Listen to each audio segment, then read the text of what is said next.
The Speaker's Rooms, Washington, D.C., October 3rd, 2025. I hereby designate the period from Tuesday, October 7th, 2025 through Monday, October 13th, 2025 as a district work period under Clause 13 of Rule 1. Signed sincerely, Mike Johnson, Speaker of the House of Representatives. Ahí lo tienen, amigos. MAGA Mike Johnson acaba de declarar que la Cámara de Representantes se va a tomar al menos una semana de receso, la cual fácilmente podría extenderse durante todo octubre. En medio del cierre del gobierno, el presidente de la Cámara ordena vacaciones. En la sesión inicial, señores, se anunció oficialmente que la Cámara Baja va a quedar cerrada. Johnson le dijo a los republicanos, no se presenten. Y todo esto mientras millones de familias están siendo afectadas por la parálisis del gobierno federal. Y ojo que no es casualidad, señores, hay una razón muy importante para ellos. MAGA Mike Johnson está tratando de evitar que juren a la congresista electa Adelita Grijalva, la de Arizona, la que, recordemos, hace una semana ganó su elección especial con más de 40 puntos de diferencia. Su juramentación, amigos, es clave porque sería la firma número 218 en la petición para forzar la votación que exige esta publicación completa de los archivos de Jeffrey Epstein. O bueno, como muchos ya la llaman, la petición Trump-Epstein. Recordemos que esta iniciativa fue impulsada por los congresistas Ro Khanna y Thomas Massie, uno demócrata, otro republicano. Y bueno, todo indica que Trump y Johnson prefieren cerrar el gobierno más tiempo antes de permitir que eso llegue al Pleno. Es más, la propia notificación oficial de la Cámara lo deja claro.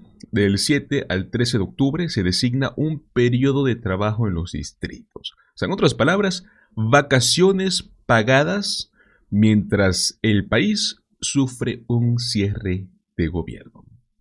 Y eso, por supuesto, va a retrasar más la juramentación de Grijalva y, bueno, bloquea el voto número 218, que haría finalmente pública la lista completa del caso Epstein. Bueno, pues las reacciones no tardaron. Alexandria Ocasio-Cortez publicó lo siguiente: el gobierno está cerrado y los republicanos se niegan a reconvocar la Cámara. ¿Por qué? Porque ya tenemos los votos suficientes para liberar los archivos de Epstein y, claro, no quieren que salgan a la luz.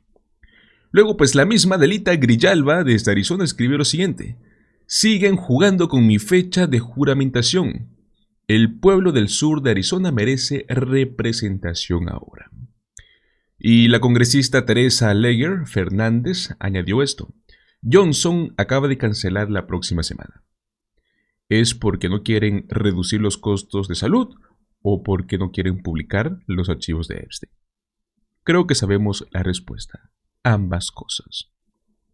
Bueno, amigos, mientras tanto, el gobernador de California, Gavin Newsom, fue directo y dijo: no creo que este cierre beneficie a nadie. Espero que logremos un acuerdo, pero es difícil negociar con alguien como Trump, el cual prefiere pues jugar golf el fin de semana y con un líder como Mike Johnson que pues manda a los suyos de vacaciones. Pero bueno, escuchen lo que dijo. I don't think a shutdown advantages anybody, so I hope we can find compromise. It's difficult to do that with a guy who was more interested in playing golf over the weekend. Do you think Democrats should I'll continue. Democrats Not only he played golf all the weekend after canceling a meeting with Senate Democrats. The President of the United States canceled a meeting with the leaders in the Senate and in the House of Representatives, and then felt it was more important, hours before a shutdown, to play golf.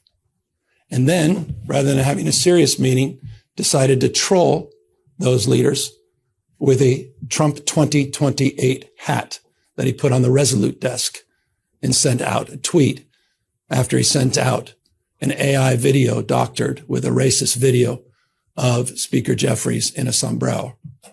These are not serious people. Por su parte, el líder demócrata del Senado, Chuck Schumer, también reaccionó con incredulidad. preguntándose, ¿en serio el presidente de la Cámara dice que es tiempo de vacaciones mientras el país está paralizado? Escúchenlo. First, well, we just heard that Speaker Johnson said the House is out again. Johnson and House Republicans care more about protecting the Epstein files than protecting the American people. Y aquí viene un dato importante, amigos. Las encuestas lo confirman según The Washington Post, según el Morning Consult, según el New York Times.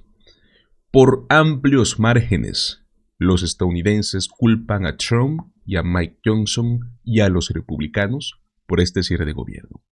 Hakeem Jeffries, líder demócrata de la Cámara, lo dijo así: nosotros estamos aquí listos para trabajar. Queremos hacerle frente a las cámaras, pero de manera transparente. Pero bueno, el señor Johnson prefiere esconderse y mandar al Congreso de vacaciones. Escuchen lo que dijo. Get free healthcare. You do what you want. You want to make fun of us. You want to say No, we just want you I want to acknowledge what you're identifying as legitimate isn't. The thing is, you can mock Democratic messengers all that you want, but then that just says something terrible about the Republicans because we are lapping you when it comes to this. Washington Post, 17 percentage point advantage for the Republicans as who is responsible. Marist, New York Times, Siena, Morning Consult. Should we extend the ACA subsidies? The Kaiser Family Foundation, 78% say yes, including a majority of Republicans, including a majority of MAGA Republicans. Washington Post, 71% yes. The Wall Street Journal reporting today, inside the White House, aides are discussing proposals to extend the enhanced subsidies for the Affordable Care Act health insurance plans, officials said. Republicans know that they are being blamed for it, and rightly so. They're trying to kick the can down the road. They said, well, we'll deal with it the next time, but you have to make your plan choices in November, not in December when we're going to deal with this again. Pero bueno, amigos, es una realidad. Los republicanos siguen negándose. Aquí también vemos al senador Roger Marshall, un MAGA de línea dura, tratando de desviar la atención con su discurso sobre inmigración. Pues bueno, como si eso tuviera algo que ver con el cierre, ¿no? Pero bueno, escuchen. Washington Post poll that was just out here showing more Americans are actually blaming President Trump and you guys, congressional Republicans, for the shutdown than Democrats. Is that giving you pause? Oh, I think that's a very false scenario right there. I think everybody realizes this is a Schumer shutdown, that this is a politically driven shutdown, driven by AOC and the squad and the liberal Marxist portion of the Democrat Party. I think that's truly what's going on here. That's because, and then none of their arguments make sense why they're trying to shut it down. It just doesn't make any sense to anybody. So I would just discount that poll altogether, and that's not what I'm hearing from back home. Why do you discount that? Well, I just think there's so much other polls that say just the opposite. I think that Which one? The arguments out there, I don't have them at my fingertips right now. I can tell you that's a very biased poll. I'm absolutely convinced that this is a Why is it political biased? shutdown, Can you and explain? More. I don't even know who was it from? I don't even The know. Washington Post. I mean, if it's biased, you should know which one it is. It's the Washington Post poll. Yeah, I don't know. I don't think you can take a snapshot like that. What I'm hearing back home is that people think that this is a Schumer shutdown. This is a political shutdown, that AOC has hijacked the party, and this is the direction that they want to go, that they've taken. Y justamente a ese tema, Hakeem Jeffries también respondió, afirmando que pueden seguir distrayendo con videos falsos, con memes de inteligencia artificial, pero lo que realmente están haciendo es dejar sin cobertura médica a millones de estadounidenses. Escuchen. Because everything that President Trump has done subsequent to Monday has been unhinged and unserious. In fact, Donald Trump is in the Presidential Witness Protection Program. No one can find him when it comes to the government shutdown issue because he knows he's responsible for having caused it. And the behavior, the erratic behavior that we've seen is further confirmation of that unfortunate fact. Mientras tanto, los demócratas del Senado se mantienen firmes, negándose a ceder a este chantaje político, tanto de Trump como de Johnson, y han dejado claro que no habrá negociación mientras el país esté secuestrado políticamente. Their threat doesn't work on me. What I care about is the fact that they're going to increase the cost on working class Americans. There's no question that the shutdown will be painful, but we need to take a stand. I've actually been surprised at the fact that federal workers have felt so, using Russ Vogt's term, terrorized by this administration, that they may be the strongest group yet saying, you got to push back. Now, the question will become, will they have that same view 3 weeks from now? I don't know. And there's a sign there, John, that this could last for some time into next week. They don't come back here in a session in the Senate until Friday. At that time, we expect a vote again on that same Republican bill. If that fails, they may even go home for the weekend and come back next week, which means we could go into week 2 of the shutdown. Is anyone talking to each other, at least? Any bipartisan talks? No, there was actually not, John. There were some informal discussions among some members from both parties on the Senate floor because there's a lot of unease among senators, but that has not been authorized by Republican leadership. And Republican leaders are saying very clearly the one option is the bill that passed the House, the 7-week extension of government funding. That's it. Nothing else. The question is, they say, if Democrats come on board. All right, Manu Raju. Y amigos, Hakeem Jeffries reveló algo que pone todo esto en perspectiva. Y es que durante esta última reunión con Trump en la Casa Blanca, en la que no dejaron que los periodistas entren a la reunión, el tema migratorio solo se mencionó durante 10 segundos. Todo lo demás fue sobre poder, dinero y cómo evitar que los archivos de Epstein salgan a la luz. Por eso mismo, los demócratas exigen que las próximas conversaciones sean públicas, sean ante las cámaras. No, what's interesting in that Oval Office meeting, it was the meeting lasted for over an hour. And the amount of time that we spent literally in talking about the issue of health insurance for undocumented immigrants was less than 10 seconds. You know why? Because they know it's a lie. So they didn't even bother to bring it up because the cameras weren't rolling. But they'll go out to their press conferences without us, where we're not able to fact check them in real time. And they'll continue to try to spout that lie. But the American people aren't buying it. They know this fight is about Medicaid. It's about their hospitals and nursing homes and community-based health clinics. It's certainly about the Affordable Care Act. Bueno, ¿qué hace Trump mientras tanto? Lanza una nueva distracción. El dólar Trump, una moneda oficial de $1 con su rostro, celebrada por sus seguidores como el símbolo patriótico. El Tesoro de Estados Unidos confirmó que los primeros diseños existen y los medios MAGA ya lo presentan como el renacer americano. Amigos, todo un espectáculo dorado mientras el país sufre. Es más, el gobernador de Illinois, J.B. Pritzker, lo resumió así. En lugar de resolver el cierre, Trump convierte la política en un circo dorado. Escuchen. And then I'll just take it up 10,000 feet to remind everybody that why this shutdown is taking place. The President of the United States decided to shut down the government because he's unwilling to sit down with Democrats to discuss things. And he thinks that the right thing to do is simply to fold his arms and let people go without pay, to get furloughed, and let all the services that people rely upon shut down. I think that's wrong. And I think that instead, because you need Democratic votes to get something done here, that he should simply sit down with the leaders and actually hash out a deal. He wrote a book, or supposedly wrote a book, called The Art of the Deal, and says he's a great deal maker. Time to go to work. Y mientras los republicanos se divierten con monedas, con memes, las consecuencias para la gente real son devastadoras. Cuando Johnson fue cuestionado sobre los aumentos en los seguros médicos, señores, su respuesta fue simplemente: la solución no es expandir el gobierno. En otras palabras, no les importa la gente, los que no pueden pagar su salud. O sea, mientras millones pierden cobertura y estabilidad, ellos se van de vacaciones. In the Wall Street Journal, she talks about Republicans, healthcare, the policy, and the messaging. Do you agree with her that the Republicans are weak, vulnerable on healthcare policy at this moment, when a lot of Americans are saying they are worried about the high prices, but there's just very little discussion about why the prices are so high. Exactly. We're all concerned about that. But if they look at the facts, Republicans are the ones that are solving the problem. In the big, beautiful bill, when we put the reforms in for Medicaid, what we've done is brought down the premiums and we have eliminated the fraud, waste, and abuse. The CBO is the analyst that just put that out, August 25th. Go look it up. And they said the CBO is not a Republican group. They're the neutral arbiters here. And they say the Republicans are right because what we did was save $185 billion of waste and abuse in the program with our reforms.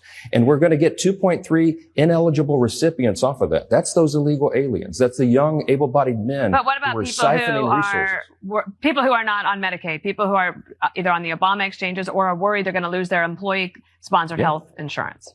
Yes, we have a lot of reforms that we need to push through, but the answer is not to grow government and further subsidize insurance companies, which is exactly what those subsidies do. It doesn't help bring premiums down. We got to do it for the people, not for the insurance companies. That's a pretty important distinction. Sir, thank you for your time. Appreciate you coming on. I don't know, what are you getting, like 3 hours of sleep a night? Y al final, cuando a Johnson le preguntaron cómo es que podía decir que no disfrutaba del cierre si él mismo hasta bromeaba y publicaba memes, bueno, solo se limitó a sonreír y evadir la pregunta. Ahí quedó todo dicho. Vean esto. Chad. Express something for me here. How can you say that they take no pleasure in this, and then the next minute say, oh, they're just having fun and trolling people? This is a government shutdown. On one hand, you say this is very serious, that people's jobs are on the line. On the other hand, you say, oh, this is just fun and games and they're trolling. So the effects are very serious on real people, real Americans. We support federal employees who do a great job in all these different areas, but what they're trying to have fun with, trying to make light of, is to point out the absurdity of the Democrats' position. And they're using memes and all the, tools of social media to do that. Some people, find that entertaining. But at the end of the day, the decisions are hard ones. And I'm telling you, they're not taking any pleasure in that. Yes. Ahí lo tienen, amigos. Vacaciones en pleno caos, excusas vacías, monedas con la cara de Trump y un Congreso que se esconde para no liberar los archivos de Epstein. Yo solo les muestro los hechos. Ustedes saquen sus conclusiones. Y bueno, señores, mientras tanto, cientos de agentes federales, vestidos como si estuvieran en plena guerra, irrumpieron en un edificio de apartamentos, sacando familias enteras de sus casas en medio de la noche. El motivo, según el gobierno de Trump, combatir supuestas pandillas extranjeras. Pero lo que vimos fue otra cosa. Vimos a ciudadanos comunes, vimos a mujeres, a niños, hasta estadounidenses detenidos, sin tener una sola orden judicial. Quiero que hablemos un poco de este escándalo que está estremeciendo a Chicago y al país entero. Y son estos operativos de ICE que, según testigos, ya no se parecen a nada en una agencia de inmigración. Ahora parece un ejército que actúa sin control. Quiero que veamos este video para que puedan ver con sus propios ojos lo que ocurrió y la realidad que muchos están pasando. One thing is clear, none of what Trump is doing is making Illinois safer. ICE is running around the loop, harassing people for not being white. Just a year ago, that was illegal in the United States. Now, ICE is making it commonplace. That's not making America great. Hi again, everybody. It's now 5 o'clock in New York. Mere hours after Illinois Governor J.B. Pritzker said that, a terrifying scene unfolded in Chicago. Around 300 federal agents descended on an apartment building in the South Shore neighborhood. They forced their way inside and began raiding people's homes. From reporting in the Chicago Sun-Times, quote, armed federal agents in military fatigues busted down their doors overnight, pulling men, women, and children from their apartments, some of them naked, residents and witnesses said. Agents approached or entered nearly every apartment in the 5-story building, and U.S. citizens were among those detained for hours, end quote. Take a listen to this chilling local news report on what happened. I spoke to one woman who actually lives in this building, and she says she was detained by ICE agents overnight, and she says they took everyone and then asked questions later. They just treated us like we were nothing. Pratishu Fisher says she came out to the hallway of her apartment complex on the corner of 75th and South Shore Drive in her nightgown around 10 Monday night, only to find ICE agents yelling police. It was scary because I've never had a gun put in my face. They asked my name and my date of birth and asked me did I have any warrants, and I told them no, I didn't. She says she was then handcuffed and released around 3 a.m. Fisher says she was told if anyone had any kind of warrant out for them, even if it was unrelated to immigration, they would not be released. Citizen App video shows the chaotic scene overnight. Fuck the kids. Federal officials say 37 people were arrested in the raid, which they said they performed because the neighborhood was a, quote, location known to be frequented by Tren de Aragua members and their associates. But as the Chicago Sun-Times reports, DHS gave no evidence to support that assertion, and authorities did not confirm that any of the people arrested were members of a Venezuelan gang. An unbelievable show of force that looks to the naked, untrained eye very un-American, sweeping up women, children, and U.S. citizens. Daryl Ballard, who witnessed the raid, said this, quote, we're under siege, we're being invaded by our own military, end quote. And a woman named Marley Sanders, whose boyfriend was detained, noted, quote, they had the black people in one van and the immigrants in another van, end quote. A frightening escalation overnight raid is an escalation in what has been a weeks-long presence by ICE officials in the country's third largest city, where hundreds have been arrested. At the same time, protesters have been voicing their outrage. Clashes outside the ICE facility in Broadview, a suburb of Chicago, have turned ugly at times, with demonstrators getting tear gassed. Today, protesters were there again, and so was DHS Secretary Kristi Noem. She was spotted on the roof of the facility along with the Border Patrol commander, agents, as well as cameras, to which Governor Pritzker responded, quote, it's been nearly 45 days since Secretary Noem has held an official press conference, so it's time she faces the public and takes questions from the press to be held accountable for the Trump administration's gross misconduct. Illinois is not a photo opportunity or war zone. It's a sovereign state where our people deserve rights, respect, and answers. That is where we begin the hour with some of our favorite experts and friends. Director of Communications and Public Policy for the ACLU of Illinois, Ed Yonka, is here, and with me at the table, opinion writer for the New York Times, MSNBC political analyst Mara Gay is here, and Democratic strategist and professor at Columbia University, MSNBC political analyst Basil Smikle's here. Ed, just tell us what you understand to have happened here in Chicago at this building, and if you have any information about how the kids are doing, who were, according to reports, zip-tied and met with some indifference from at least one federal agent. Yes, I don't have any information about how the kids are doing. What I can tell you, Nicole, is that what we saw was a full-fledged military operation conducted on the south side of Chicago against an apartment building, in which the building was literally invaded. People's doors were broken down. There has never been a warrant produced for any of this activity. People were dragged out in the middle of the night, as you indicated, zip-tied, put into rental vans and driven off, only to be released later. There's no evidence that anybody here was in any way, shape, or form dangerous, nor that anybody here posed any risk to public safety in Chicago or elsewhere. But you'll notice, as you've indicated, that there were lots of cameras around, that ICE was there ready to take video and to make this a social media spectacular. Let me actually read a little bit more of the reporting just to get more facts out for my viewers. The Chicago Sun-Times also reports this, quote, Roderick Johnson, 67 years old, is one of many residents who were detained by federal agents during the South Shore raid.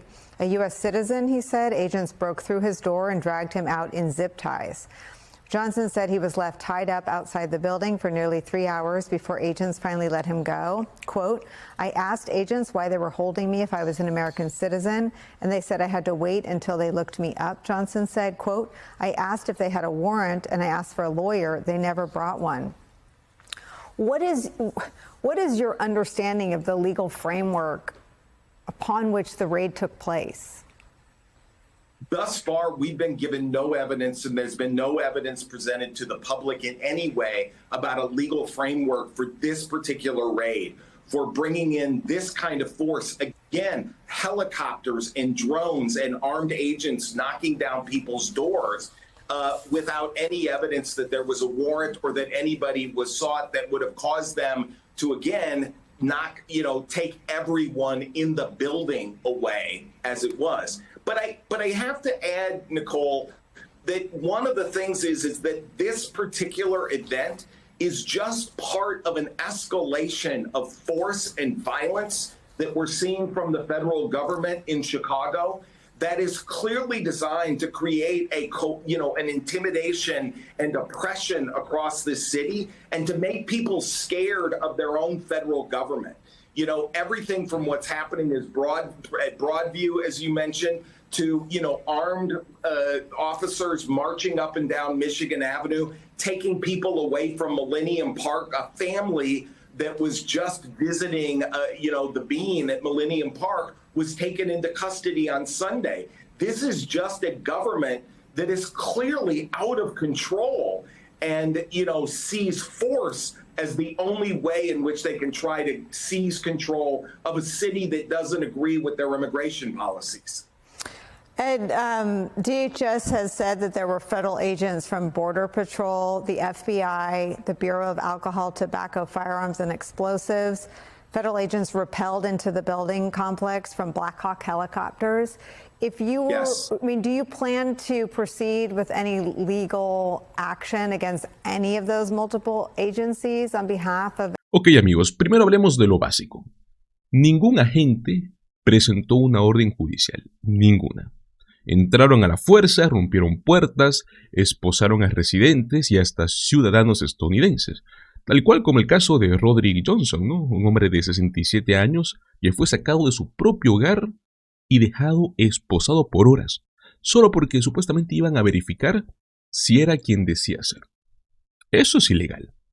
Eso atenta contra los derechos constitucionales más fundamentales. Segundo, el nivel de violencia es algo alarmante, ¿no? Porque vemos granadas de estruendo, helicópteros Black Hawk, drones, armas largas. Amigos, ¿de verdad era necesario todo ese despliegue en un vecindario residencial? Les aseguro que ahí no habían terroristas, cámaras presentes, agentes posando, un mensaje de intimidación que iba dirigido a cualquiera que ose cuestionar las políticas migratorias de Trump. Y ojo, ¿no?, con el detalle racial, porque testigos denunciaron que los afroamericanos iban en una furgoneta y los inmigrantes en otra. A ver, ¿qué clase de mensaje es ese? Eso no es protección, eso es segregación moderna, disfrazada de política migratoria. Pero bueno, señores, quiero saber qué opinan ustedes. ¿Creen que estos operativos son una medida legítima de seguridad? ¿O más aún, una estrategia autoritaria para infundir miedo? Los leo en los comentarios. Muchísimas gracias por acompañarme en este video. Recuerden, como siempre, déjame tu like, comparte el contenido y suscríbete al canal. Nos vemos en el próximo video. Hasta luego.